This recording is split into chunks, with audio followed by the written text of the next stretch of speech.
আজি আমি সদৌ অসম গৰিয়ামৰীয়া দেশী জাতীয় পৰিষদৰ কেন্দ্ৰীয় সমিতিৰ নিৰ্দেশ মৰ্মে আমি সমগ্ৰ অসমত আমি জিলা সদৰত এই কাৰ্যসূচী আয়োজন কৰিছিলোঁ। ঠিক মৰিগাঁও জিলা সমিতিয়েও আজি এই পোহৰ সমদলৰ কাৰ্যসূচী আয়োজন কৰিছে আৰু এই পোহৰ সমদল কাৰ্যসূচীৰ পৰা আমি এটা কথা স্পষ্টকৈ ক'ব বিচাৰিছোঁ যে আজি জুবিন দা ঢুকুৱা 10 দিন হৈছে।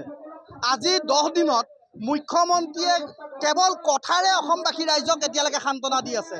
শান্তনু আৰু সিদ্ধাৰ্থক আজি তাৰিখলৈকে তেওঁ কিয় কৰায়ত্ব কৰিব পৰা নাই? নে সিদ্ধাৰ্থ আৰু শান্তনুক তেওঁ ভয় খাইছে নেকি? তেওঁ আটক কৰিবৰ কাৰণে তেওঁ ভৰি হাত কঁপিছে নেকি চৰকাৰখনৰ? আমাৰ প্ৰশ্ন। আৰু বৰ্তমান সময়ত মুখ্যমন্ত্ৰীয়ে তেওঁলোকক কৰায়ত্ব কৰিবৰ কাৰণে ভয় খাইছে।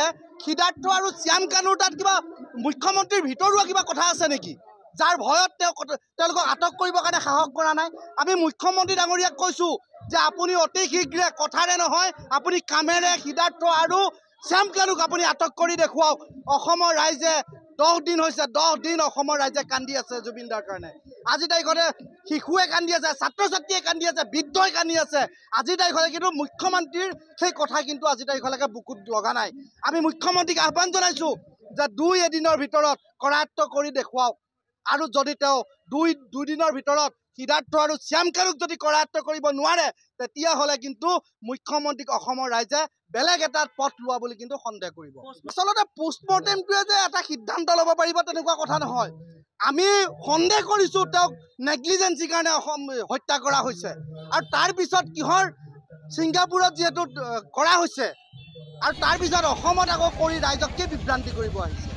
অসমৰ ৰাইজে সেইটো বিচৰা নাই। অসমৰ ৰাইজে এটাই বিচাৰিছে, সিদ্ধাৰ্থ আৰু শ্যাম কানুক অতি শীঘ্ৰে কৰায়ত্ব কৰাৰ দাবী। সাংঘাতিক ৰাজনীতিৰ গোন্ধ পাইছোঁ আমি। ইয়াক লৈ পেলাই মুখ্যমন্ত্ৰীয়ে ৰাজনীতি কৰা যেন আমি উমান পাইছোঁ। কিয় তেওঁলোকক পূজাৰ ছুটি দিয়া হৈছে?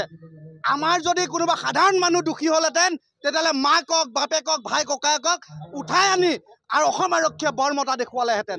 শ্যাম কানু আৰু সিদ্ধাৰ্থৰ ক্ষেত্ৰত কিয় ব্যৱস্থা ল'ব পৰা নাই এই চৰকাৰখনে? কিয় পূজাৰ ছুটি দিব লগা হৈছে? অসমৰ ৰাইজ কিন্তু এতিয়াও শান্ত হৈ আছে। অসমৰ ৰাইজৰ ধৈৰ্যৰ পৰীক্ষা কিন্তু মুখ্যমন্ত্ৰীয়ে লোৱা উচিত নহ'ব। যদি ধৈৰ্যৰ বান্ধ ছিঙিব লগা হয়, তেতিয়াহ'লে কিন্তু অসম কি হ'ব মই নকওঁ। অসম কিন্তু ভয়ংকৰ পৰিৱেশ হ'ব। আচলতে আইন হাতত তুলি লোৱা অধিকাৰ আমাৰ নাই। আলফাই যিটো কথা ক'ব পাৰে তাত আমি সমৰ্থন জনাব নোৱাৰোঁ। যিহেতু আমি এখন গণতন্ত্ৰ দেশত আছোঁ, আইনক আমি সন্মান কৰোঁ। আমি আইনৰ মুখলৈ চাই আমি এতিয়াও ৰৈ আছোঁ। আইনে যি সিদ্ধান্ত ল'ব সঠিক সিদ্ধান্ত বুলি আমি ল'ম। কিন্তু আইনে কোনোবা সুৰুঙেৰে যেন সেই হত্যাকাৰীকেইজন যেন সাৰি যাব নোৱাৰে, তাৰ ক্ষেত্ৰত কিন্তু আইনে কি ব্যৱস্থা লয় আইনৰ ক্ষেত্ৰতো আমি কিন্তু দৃষ্টিগোচৰ ৰাখিম। গৰিমা বৌক আমি ধন্যবাদ জনাইছোঁ। আৰু গৰিমা বৌ ৰাইজৰ লগত আছে, ৰাইজৰ পক্ষত আছে। গৰিমা বৌৱে হত্যা যে হৈছে, হত্যাৰ লগত যে ষড়যন্ত্ৰ হৈছে, এই কথাটো গৰিমা বৌৱে স্পষ্টভাৱে প্ৰকাশ কৰিছে। গৰিমা বৌ এজাহাৰক আমি সন্মান জনাইছোঁ। আমি ৰাইজ গৰিমা বৌৰ লগত আছোঁ। গৰিমা বৌৱে সঠিকভাৱে আগবাঢ়ক। আমি ৰাইজ গৰিমা বৌৰ লগত সদায় থাকিম।